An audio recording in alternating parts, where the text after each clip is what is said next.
مولانا محمد اکرم سعید صاحب، جناب مولانا حافظ نور الحسن صاحب، جناب محمد افضل بٹ صاحب اور دیگر حاضرین محفل، معزز اراکین، جو بھی ذکر حسین کی اس پاکیزہ محفل میں آیا بیٹھا ہے وہ سارے کے سارے خاص لوگ ہیں، کیونکہ ذکر حسین سننے کے لیے، سنانے کے لیے اللہ تعالیٰ عام لوگوں کو نہیں بلاتے، بلکہ جو آ جاتا ہے وہ خاص ہو جاتے ہیں۔ تو اللہ تعالیٰ ہماری اس محفل پاک کو قبول فرمائے۔ حضور فخر السادات حضور قبلہ پیر سے نذیر حسین شاہ صاحب رحمۃ اللہ تعالی علیہ ہر سال یہاں بھی اور اپنے آبائی گاؤں میں بھی بڑا تفصیلاً اس واقعے پر آپ واعظ فرماتے اور بہت سے لوگوں کی اصلاح فرماتے اور ذکر اہل بیت اطہار اور اس واقعہ کہ جو بھی متعلقہ واقعات ہیں، معاملات ہیں، ان کو بڑی بھی تفصیل، تو ہمیں تو یہ چیز بچپن سے یاد ہے، ایک ایک چیز الف سے لے کر یا تک کہ کربلا شریف کا واقعہ کیسے ہوا، کس وقت ہوا، کون کون شریک تھے، کیونکہ ہمارے بڑوں نے ہمیں یہ چیز سکھائی۔ اس لیے ہمارا بھی فرض بنتا ہے کہ ہم بھی جو سبق پڑھا ہے وہ آپ تک پہنچائیں، آپ اپنی نسلوں تک پہنچائیں، تاکہ حسین پاک ہمارے ذہنوں میں، دلوں میں موجود رہیں۔ یہ ایمان کی سلامتی جو ہے یہ عبادات سے تو ملتی ہے، لیکن ایمان سلامت ہوتا ہے حضور کی محبت کی وجہ سے۔ اگر عبادت ہو، حضور کی محبت نہ ہو تو ایمان سلامت نہیں رہتا، عبادت ختم ہو جاتی۔ حضور کی اہل بیت اطہار کی وجہ سے، آپ کے صحابہ کرام کی محبت کی وجہ سے۔ تو اس واقعہ کربلا کو، اس کے بہت سارے پہلو ہیں، بہت ساری چیزیں ہیں جن کو اگر بندہ بیان کرنے لگے تو وہ ختم نہیں ہوتی۔ میں بھی مختصر وقت کے لیے 15-20 منٹ ہم اپنی حاضری پیش کرتے ہیں۔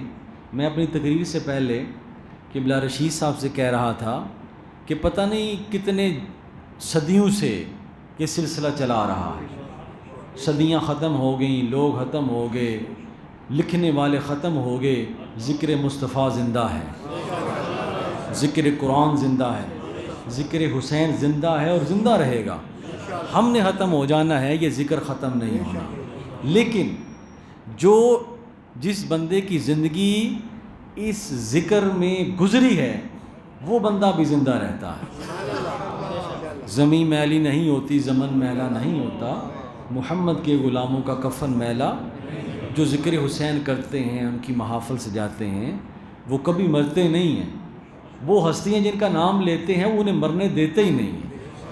تو میں کہہ رہا تھا کہ ہم نے تو اپنی حاضری پیش کرنی ہے، کوئی حق ادا نہیں کر سکتا۔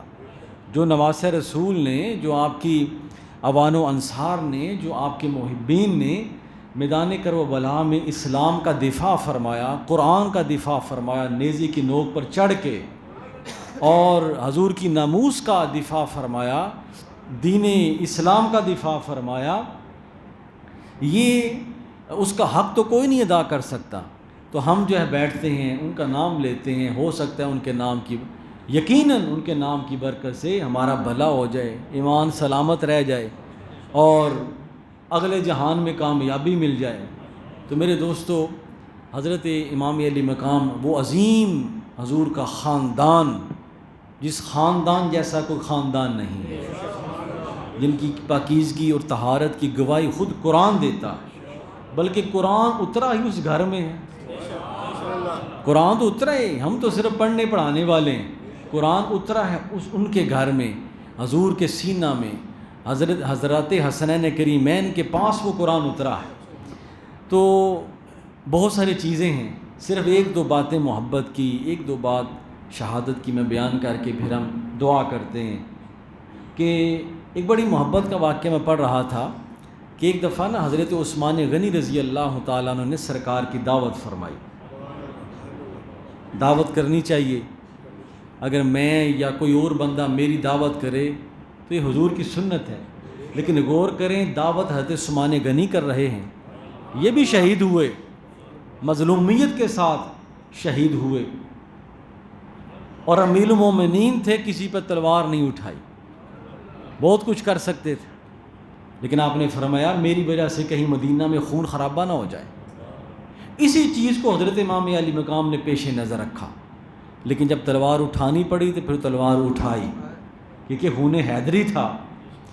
تو حضرت عثمان غنی نے دعوت فرمائی، یا رسول اللہ میرے گھر میں تشریف لائیں اور میرے گھر کو رونق بخشیں اور میرے گھر میں آ کر کھانا تناول فرمائیں. یہ حضور کے صحابہ میں سے امیر ترین صحابی تھے حضرت عثمان غنی. آج بھی خانہ کعبہ کے بینک اکاؤنٹ میں ان کا اکاؤنٹ شامل ہے.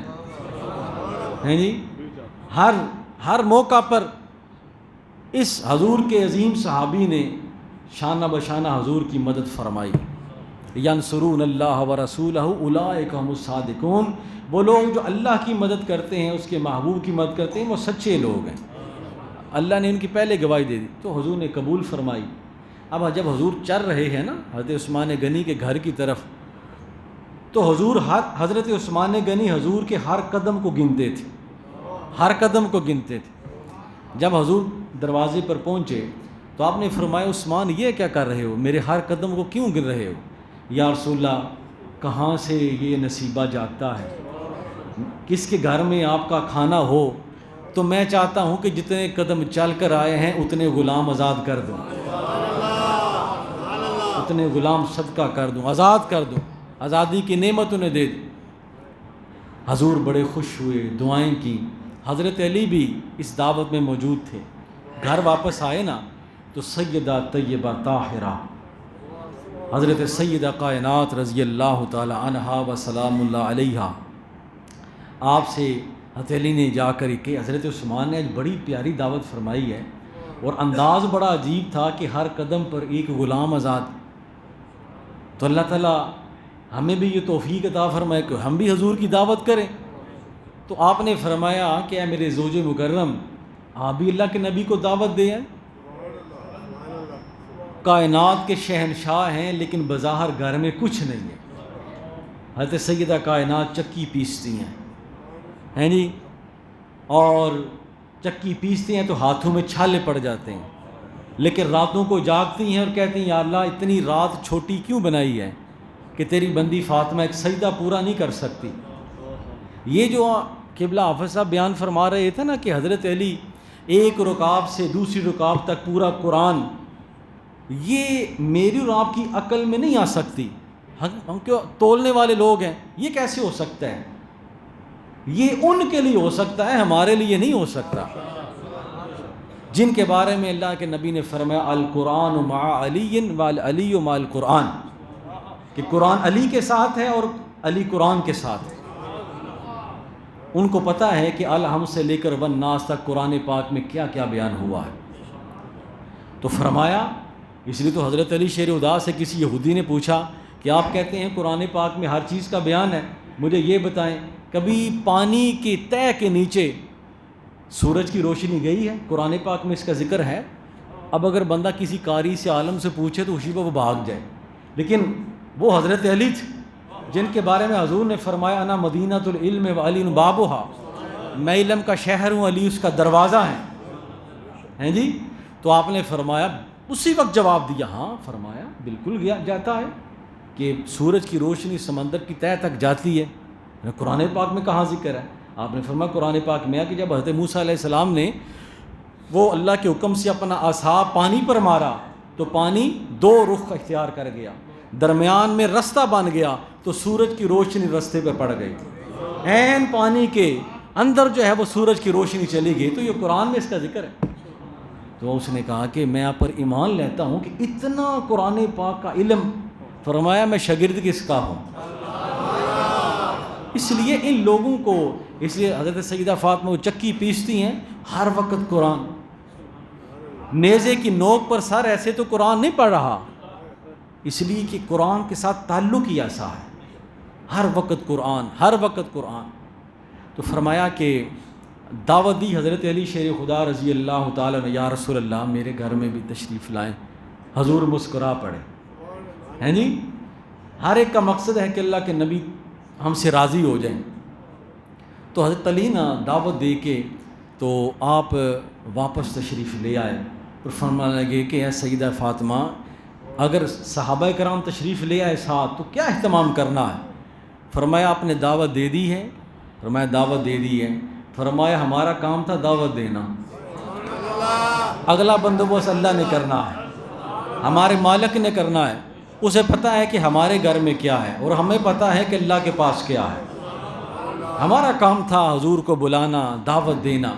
اب فرماتے ہیں کہ حضور علیہ الصلوۃ والسلام جب آ رہے ہیں نا تو آپ ذرا قدم ٹھہر کے آپ اٹھا رہے ہیں، قدم میں ذرا تھوڑی سارا ٹھہراؤ ہے، لیکن کو گن نہیں رہا بظاہر طور پر۔ جب آپ کشانہ فاطمہ رضی اللہ تعالیٰ پر پہنچے تو حضرت علی نے عرض کی یا رسول اللہ آج آپ ٹھہر کے تشریف لا رہے ہیں، کیا بات ہے؟ جس طرح بندہ قدم روک کے آتا ہے تو حضور مسکرا پڑے۔ آپ نے فرمایا عثمان کی دعوت بھی عجیب تھی لیکن فاطمہ کی دعوت اس سے بھی عجیب ہے۔ یا رسول اللہ کیا بات؟ فرمایا میں جب عثمان کے گھر میں گیا تو انہوں نے میرے قدم گنے کہ ہر قدم پر میں ایک غلام آزاد کروں گا۔ آج جب میں آنے لگا تو جبریل میرے قدم گن رہا ہے، تو میں نے کہا جبرائیل علیہ السلام آپ قدم کیوں گر رہے ہیں؟ فرمایا وہاں تو غلام آزاد ہوئے تھے، یہاں ہر قدم پر ایک جہنمی آزاد ہوگا، ایک جہنمی کو آزاد کر کے جنت میں ڈالا جائے، کیونکہ اونچے لوگوں کی دعوت ہے نا، اونچے لوگوں کی دعوت۔ تو فرمایا کہ یہ وہ گھرانہ ہے کہ جن کی عظمت و شان یہ ہے، کس کس فرد کی شان بیان کرے، کس کس کا مقام بیان کرے۔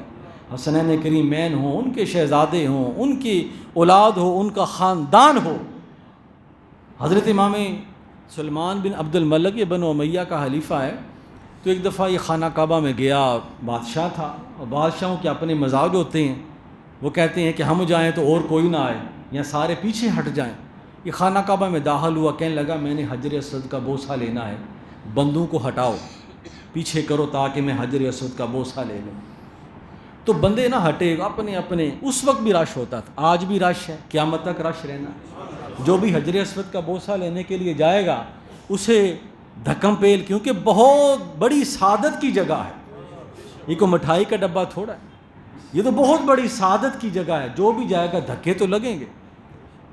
تو وہ کہنے لگا کہ عجیب، میں بادشاہ ہوں کہ میرے لیے رستہ کسی نے نہیں چھوڑا۔ انہوں نے کہا حضور رش ہے اور کسی وقت پھر آئیں گے اور حجر اسود کا بوسہ لے لیں گے۔ اسی دوران طواف رک گیا، لوگوں نے رستہ بنا دیا، اور باب السلام کی طرف سے ایک عظیم شخصیت خوبصورت چہرے والی آئی اور حجر اسود کو بوسہ دے کر چلی گئی۔ بادشاہ نے بڑی تیوری چڑھائی، اس نے کہا یہ کون بندہ ہے، میں بادشاہ ہوں اور مجھے کسی نے رستہ نہیں دیا، تو یہ کون ہے کہ جس کے لیے لائنیں بھی لگ گئیں، رستہ بھی چھوڑ دیا گیا، حجر اسود کا بوسہ بھی ہو گیا، کون ہے یہ؟ تو یہاں فرزدق شاعر تھا، یہ وہی شاعر تھا جس نے حضرت امام حسین رضی اللہ تعالیٰ کو راستے میں کہا تھا حضور آپ کوفہ نہ جائیں، کوفہ کے لوگ بے وفا ہیں، کوفہ کے لوگ غدار ہیں، یہ وعدے کو پورا نہیں کرتے۔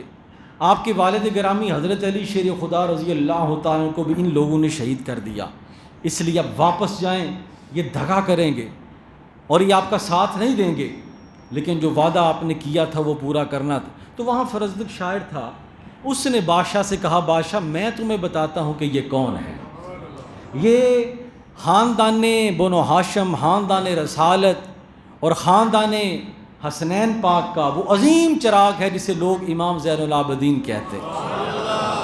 آپ نے فرمایا کہ یہ وہ عظیم ہستی ہے، تو ایسا بادشاہ ہے کہ جو طلب کرتا ہے کہ میں حجر اسود کا بوسہ لوں، یعنی تیری طلب ہے کہ میں حجر اسود کا بوسہ، آگے حجر اسود کی مرضی کہ وہ تمہیں بوسہ دلائے یا نہ دلائے، اور یہ وہ بادشاہ ہے کہ حجر اسود چاہتا ہے کہ یہ میرا بوسہ لے، حجر اسود کی تمنا ہے کہ اس شہزادہ رسول کے ہونٹ میرے اوپر لگ جائیں اور اس کے لیے سعادت ہو جائے۔ تیری سعادت یہ ہے کہ تو حجر اسود کا بوسہ لینا چاہتا ہے اور حجر اسود اپنے لیے سعادت سمجھتا ہے کہ یہ ذات میرا بوسہ لے۔ وہ عظیم ہستیاں تھیں، نواسہ رسول حضرت امام علی مقام رضی اللہ تعالیٰ نے دوستو جس عظیم مشن کے لیے، جس عظیم کام کے لیے قربانی پیش کی، وہ معمولی کام نہیں۔ آپ نے اسلام کا دفاع فرمایا، آپ نے قرآن کا دفاع فرمایا، آپ نے حضور کی ناموس کا دفاع فرمایا، یزید نہیں بلکہ ہمیشہ کے لیے یزیدیت کا خاتمہ فرما دی۔ لیکن جو بندہ جتنا خدا کے قریب ہوتا ہے اتنا ہی اس پر امتحان آتا ہے۔ حضرت بابا فرید الدین گنج شکر رحمۃ اللہ علیہ کے بارے میں پڑھ رہا تھا، آپ سے کسی نے پوچھا حضور اتنا بڑا امتحان؟ حضرت امام علی مقام کسی مقام پر ڈگمگائے نہیں، گھبرائے نہیں، اس کی وجہ کیا ہے؟ آپ نے فرمایا ایک دفعہ مجنو مسجد کے پاس سے گزر رہا تھا، مسجد میں تو ایک نمازی نماز پڑھ رہا تھا، تو وہ مجنو جو ہے وہ نمازی کے آگے سے گزر گیا۔ نمازی نے نمازی توڑ کر مجنو سے کہا کہ عجیب پاگل انسان ہے، تو میں نہیں پتا کہ میں نماز پڑھ رہا تھا۔ تو مجنو مسکرا پڑا، اس نے کہا میں تو اپنی لیلا کے خیال میں تھا، مجھے نہیں پتا کہ تو نماز پڑھ رہا ہے، تو کیسا نمازی ہے کہ رب کی نماز پڑھتے ہوئے تیری توجہ میری طرف ہو گئی۔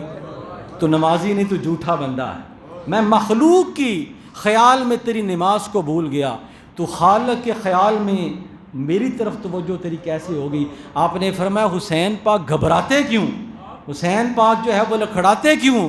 ایک تو زبان میں حضور کی گٹھی کا اثر تھا، دوسرا تربیت شیر خدا تھی، صحبت سیدہ کائنات تھی، اور اس کے بعد سب سے بڑی یہ چیز تھی کہ حضرت امام علی مقام رضی اللہ تعالیٰ عنہ خدا کے مشاہدات میں غرق تھے، اللہ تعالیٰ کے دیدار میں وہ اس قدر مشغول تھے کہ آپ کو پتہ ہی نہیں تھا کہ میری ذات جا رہی ہے، علی اکبر کی ذات جا رہی ہے، علی اصغر کی ذات جا رہی ہے۔ اللہ پاک فرما رہے تھے حسین پاک یہ بھی مجھے دے دو، ہیں تو ہم سارے اسی کے نا، تو حسین پاک فرماتے یا اللہ یہ بھی تو لے لے، علی اکبر بھی لے لے، علی اصغر بھی لے لے، قاسم بھی لے لے، اونو محمد بھی لے لے، ابو بکر بھی لے لے، عمر بھی لے لے، یہ سارے لے لے، یا اللہ تو راضی ہو جا، تو خوش ہو جا۔ تو قبلہ افسر جس طرح فرما رہے تھے کہ شہادت ایسی پیش کی کہ شہادت کو بھی ناز ہے، نماز ایسی پڑھی کہ نماز کو بھی ناز ہے، بلکہ ایسی قربانی پیش کی کہ قربانی کو بھی ناز ہے۔ میرے دوستو بات یہ ہے کہ ہم نے تو اپنا نام لکھوانا ہے، دعا یہ کرنی ہے کہ یا رب العالمین حضور کی اہل بیت کی گلیوں میں چلنے والے جو حقیر سے ایک چھوٹے سے ذرے کی نسبت ہماری طرف کر دے تاکہ ہمارا بیڑا پار ہو جائے، ان کی غلامی کا شرف ہمیں عطا کر دے، ان کی محبت کا شرف ہمیں عطا کر دے، اسی میں کامیابی ہے، اسی میں کامرانی ہے۔ حضرت خواجہ معین الدین چشتی اجمیری رحمۃ اللہ تعالی علیہ، آپ نے اسی لیے تو فرمایا شاہ است حسین بادشاہ است حسین، کہ لوگوں بادشاہوں کا بادشاہ حسین پاک ہے، دین است حسین دین پناہ است حسین۔ ہمارا دین قربانی مانگتا ہے، کبھی صرف نمازوں روزوں سے اور تلاوتوں سے کام چل جاتا ہے، کبھی وہ خون مانگتا ہے کہ اپنا خون پیش کرو۔ حضرت امام علیہ مقام نے ہر چیز پیش کر دی۔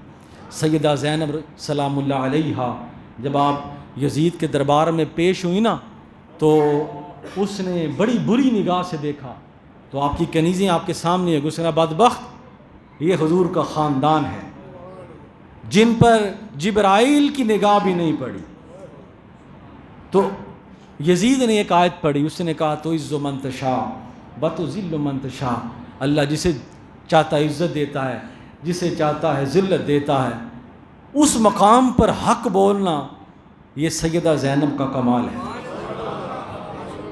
عظیم خاتون کا کمال ہے، جس کی بہادری کی گواہی آج پوری کائنات دے رہی، کیونکہ حیدری خون تھا نا، تو گھبرائی نہیں، اٹھ کر کھڑی ہو گئیں۔ آپ نے فرمایا یزید لائن یہ جو تو آیت پڑھ رہا ہے، یہ آیت تیرے گھر میں نہیں اتری، یہ ہمارے گھر میں اتری۔ عزت اور ذلت کا معیار ہم جانتے ہیں کہ رب عزت کسے دیتا ہے، ذلت کیسے دیتا ہے۔ مشکل اوقات میں عزت اور ذلت کا معیار کا پتہ نہیں چلتا، کل دنیا فیصلہ کرے گی رب نے عزت کسے عطا فرمائی، کل دنیا فیصلہ کرے گی کہ اللہ تعالیٰ نے عظمت کسے عطا فرمائی۔ وہی پانی جو حضرت عباس کو نہیں ملتا تھا، وہی پانی آج آپ کی تربت پاک کو سلام پیش کر رہا ہے، وہی پانی آج ترستا ہے کہ کاش میں آپ کے مزار تک پہنچ جاؤں۔ آج انہی کے مزار چمک رہے ہیں، نہ یزید کی وہ جفا رہی، نہ زیاد کا وہ ستم رہا، جو رہا تو نام حسین کا جسے زندہ رکھتی ہے کربلا۔ قتل حسین اصل میں مرگ یزید ہے، اسلام زندہ ہوتا ہے ہر کربلا کے بعد۔ ایک اسلام کو ایک نیا رخ مل گیا، سوز بدل ڈالے حسین نے، ساز بدل ڈالے حسین نے، دین پر مر مٹنے کے انداز بدل ڈالے حسین نے۔ تو ہم نے تو نام لکھوانا ہے کہ نام لکھا جائے آپ کی حاضری میں، آپ کے رجسٹر میں، کہ انہوں نے بھی میرا ذکر کیا تھا، انہوں نے بھی میرا نام لیا تھا، انہوں نے میرے نام کا لنگر پکا کے لوگوں میں تقسیم کیا تھا۔ نام بھی لکھا جائے تو بڑی بات، نام بھی لکھا جائے۔ مجھے یہاں ہمارے وہ میں جس چینل پر جاتا ہوں، کیا نام ہے غازی صاحب کا؟ غازی صاحب کا نام کیا؟ نذیر غازی صاحب، انہوں نے ایک دفعہ مجھے بڑا خوبصورت بات سنائی کہ وہ کہتے ہیں میں ایک دفعہ حضور ضیاء الامت کے پاس گیا تو میں نے کہا جی میں آپ کو تنہائی میں ملنا چاہتا ہوں، تو کمرے میں آپ تنہا بیٹھے، تو میں نے پوچھا کہ حضور آپ کیا ہیں، مجدد ہیں، کتب ہیں، کیا ہیں؟ تو حضور ضیاء الامت کی آنکھوں سے آنسو نکل آئے۔ آپ نے فرمایا مجدد، یہ کتب، یہ بہت بڑے لفظ ہیں، اگر حضور کے ادنا سے ادنا غلام کا نام بھی کرم شاہ لکھ دیا جائے تو یہ بہت بڑی بات۔ نعرہ تکبیر، نعرہ رسالت، نعرہ تحقیق، نعرہ حیدری۔ تو ہم نہیں چاہتے کہ بالکل ہمارا تو ادنا سے غلاموں میں نام لکھ دیا جائے، تو یہ ہمارے لیے کافی ہے، یہی نجات کے لیے کافی ہے۔ میرے دوستو، یہ حضرت امام علی مقام کی شہادت ہمارے لیے ایک مشعل راہ بھی ہے، ہمارے لیے اس میں بہت سارے سبق بھی ہیں۔ اللہ تعالیٰ میں حضور کے خاندان کی سچی محبت عطا فرمائے۔ نماز رسول کے صدقے جو یہاں آئے بیٹھے ہیں، اللہ تعالیٰ سب کو خیر و سلامتی، ایمان کی سلامتی، جان کی سلامتی عطا فرمائے۔ وما علینا الا البلاغ، وآخر دعوانا الحمد للہ رب العالمین۔